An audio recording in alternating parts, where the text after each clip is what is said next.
KCP உங்களிடமிருந்தே தொடங்குறேன். Palaniswami அவர்களோட அந்த டெல்லி பயணம், அதனோட பின்னணி நீங்க எப்படி புரிஞ்சுக்கிறீங்க? என்ன நடக்கலாம், என்ன யூகிக்கிறீங்க?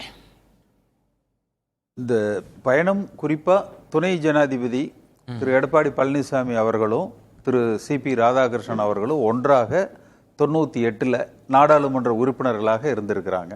அதனால அவர்களுக்குள்ள நல்ல பழக்கம் இருக்கு. மரியாதை நிமித்தமாக துணை ஜனாதிபதியை பார்ப்பதற்கு போகிறார். இதுதான் விசிட்டோட பர்பஸ். அதுதான் வெளிப்படையா சொல்றாங்க. பர்பஸ் அதுதான். அப்படி செல்லுகிற பொழுது திரு அமித்ஷா அவர்களையும் சந்திக்கிறார். சந்திப்பதற்கு அதிக வாய்ப்பு இருக்கு, அல்ல சந்திக்கிறார்னு எடுத்துக்கலாம். அடுத்து சமீபத்தில் திரு செங்கோட்டையன் அவர்கள், தினகரன், ஓபிஎஸ், இந்த மாறுபட்ட கருத்துக்கள் இருக்கு.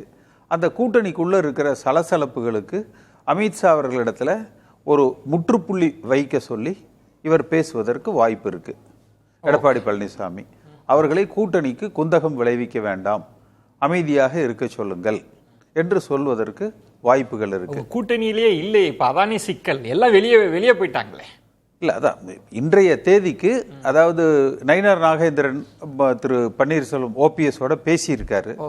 அதே போல தினகரன் கூடவும் அனுசரித்து செல்வதற்கு அவர் தயாராக இருப்பதாகத்தான் நயினார் நாகேந்திரன் தெரிவிச்சிருக்காரு. என்டிஏக்குள்ள அழைச்சிக்கலாம், அமைதியா இருக்க சொல்லுங்க அப்படின்னு. அதாவது பாரதிய ஜனதா, அதாவது எடப்பாடி பழனிசாமியை பொறுத்த வரைக்கும் இதையெல்லாம் மொத்தமா அமித்ஷாட்ட ஒப்படைச்சிட்டார்.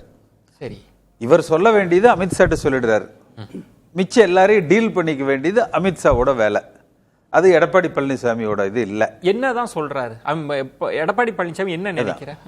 பிஜேபியை பொறுத்த வரைக்கும் எந்த இறுதி முடிவையும் பீகார் தேர்தல் முடிகிற வரை அவர்கள் இங்க தமிழ்நாடு தேர்தலில் கவனம் செலுத்துவதற்கு தயாராக இல்லை. எடப்பாடி பழனிசாமி அவர்களை பொறுத்த வரைக்கும் கூட்டணியில திரு தினகரனை ஏற்றுக்கொள்வதில் ஒன்றும் பெரிய பிரச்சனை இருக்கிற மாதிரி எனக்கு தெரிந்தவரை தெரியல. திரு ஓபிஎஸ் அவர்களையும் தனியாக ஒரு கட்சியை ஆரம்பிக்க சொல்லுங்க, கூட்டணியில் சேர்த்துக்கிறோம், அந்த நிலைப்பாடு தொடருது. ஆனால் திரு ஓபிஎஸ் அவர்களை பொறுத்த வரைக்கும் கட்சிக்கு உள்ள இணைத்து கொள்ள வேண்டும் என்பதாக கோரிக்கை இருக்கு. இன்றைக்கு கூட திரு ஓபிஎஸ் சொல்லியிருப்பார், நீதிமன்றத்தில் வழக்கு இருக்கு, அதெல்லாம் விரைவாக முடிவுகள் எட்டப்படுகிற விஷயம் இல்லை.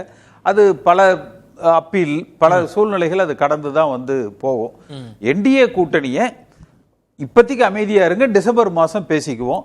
டிசம்பர் மாதத்துலையும் அவர்கள் கூட்டணியில் அங்கம் வகிக்கிற வகையில் ஏதோ ஒரு ஃபார்முலாவை பாரதிய ஜனதா கட்சி உருவாக்கி விடும் என்று அவர் நம்புகிறார். இந்த இடத்தில் திரு செங்கோட்டையனோட சந்திப்பும், அவர் இன்னும் ஒரு மாதத்துல எல்லாரும் ஒன்றிணைவார்கள்னு சொன்னதையும், இப்ப இபிஎஸ் டெல்லிக்கு போறதையும் கனெக்ட் பண்ணி நிறைய பேர் பேசுறாங்க.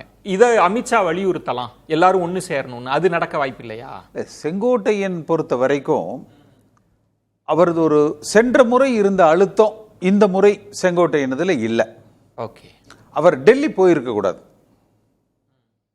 தன்னுடைய கருத்தாக அதிமுக தொண்டர்கள்ட்ட அவர் முன்னெடுப்பு செய்திருக்கணுமே ஒழிய டெல்லி போயிருக்க கூடாது. இதுவரைக்கும் செங்கோட்டையனை யாரெல்லாம் சென்று சந்தித்தார்கள்? ஓபிஎஸ்ஐ ஆதரிக்கிறவர்கள் சென்று சந்தித்தார்கள், தினகரனை ஆதரிக்கிறவர்கள் சென்று சந்தித்தார்கள்.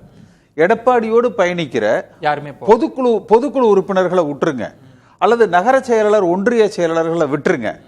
தமிழ்நாடு முழுக்க ஒரு 50 ஆண்டு காலம் அறியப்பட்ட செங்கோட்டையனுக்கு ஒரு குறைஞ்சது ஒரு தொகுதிக்கு ஒரு 2, 3, ஒரு 5 கிளை செயலாளர், 5 பூத் கமிட்டி உறுப்பினர், அதில் 5 கிளையோட செயலாளர் அல்லது 5 பூத்தோட ஒரு 1000 பேர் குறைஞ்சபட்சம். இதில் செங்கோட்டையன் நாங்கள் சந்திச்சு ஆதரவு தெரிவிச்சோன்னு இல்லை.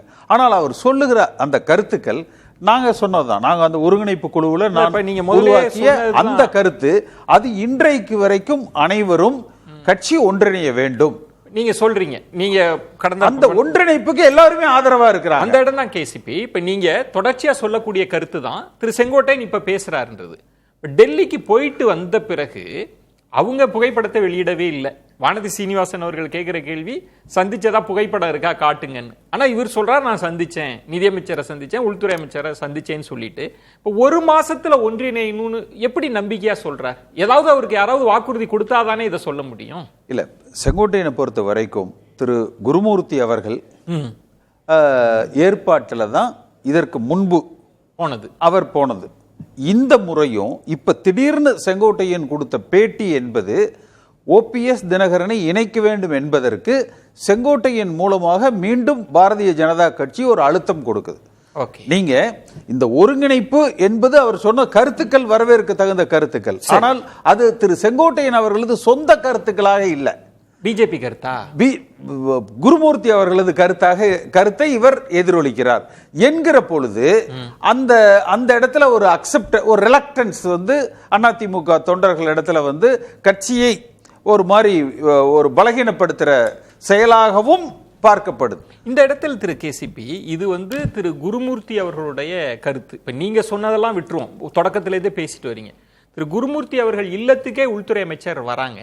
அவர் நினைச்சிருந்தா நேரடியாகவே எல்லாரையும் ஒன்றிணைத்தால் தான் நம்ம வெற்றி பெற முடியும், நீங்க ஏன் அதை வலியுறுத்த மாட்டீங்க அப்படின்னு அங்கேயே சொல்லியிருக்கலாம். ஏன் இதை செங்கோட்டையன் மூலமாக இவ்வளவு சுத்தி வளைச்சு தொடரணும்? இல்ல, அவர்கள் இதை வந்து திரு அமித்ஷா அவர்களோ திரு குருமூர்த்தியோ சொன்னாங்கன்னா அது பாரதிய ஜனதா கட்சியினுடைய கருத்து. அடுத்த நிமிஷம் KP முனுசாமி எங்க கட்சியை நடத்திக்கிறதுக்கு எங்களுக்கு தெரியும், நீங்க உங்க கட்சி வேலை பாருங்க, இன்டர்னலா உள்ளுக்கு. அதனால வந்து உள்ளுக்குள்ள இருந்து இப்ப சென்ற முறை செங்கோட்டையன் பாஜகவோட கூட்டணி வேணுங்கிற பொழுது ஒரு அழுத்தம் கட்சிக்கு உள்ள ஏற்பட்டது. அதே போல ஒரு அழுத்தத்தை உருவாக்கி இவர்களை இணைக்க வேண்டும் என்கிற ஒரு அழுத்தத்தை உருவாக்குகிற நோக்கத்தோடு திரு குருமூர்த்தி அவர்களது ஏற்பாட்டின் பேரில் திரு செங்கோட்டையின் ஆனா நோக்கம் நல்லது, கருத்து நல்லது. டெல்லிக்கு போயிருக்க கூடாது, டெல்லி போயிருக்க கூடாது, இது டெல்லி போயிருக்க கூடாது. அந்த இடத்துல அதிமுக தொண்டர்கள் வந்து ஒரு கொஞ்சம் ஒரு 2 அடி பேக் ஸ்டெப். ஆனா டெல்லிக்கு போனாதானே தீர்வு உங்களுக்கு கிடைக்கும். இல்ல, தீர்வு அல்ல, நீங்க தீர்வு எங்க போகணும்? அதிமுக தொண்டர்கள்ட்ட நீங்க முடிவெடுங்க, கட்சி ஒன்றிணையணுமா வேண்டாமானா 99% கிளை பொறுப்பாளர்கள், பூத்தோட பொறுப்பாளர்கள் இணைய வேண்டும்னு செங்கோட்டையனுக்கு வலு சேர்த்திருப்பாங்க. ஆனா டெல்லி போனதுனால எல்லாரும் தள்ளி நின்னுட்டாங்க.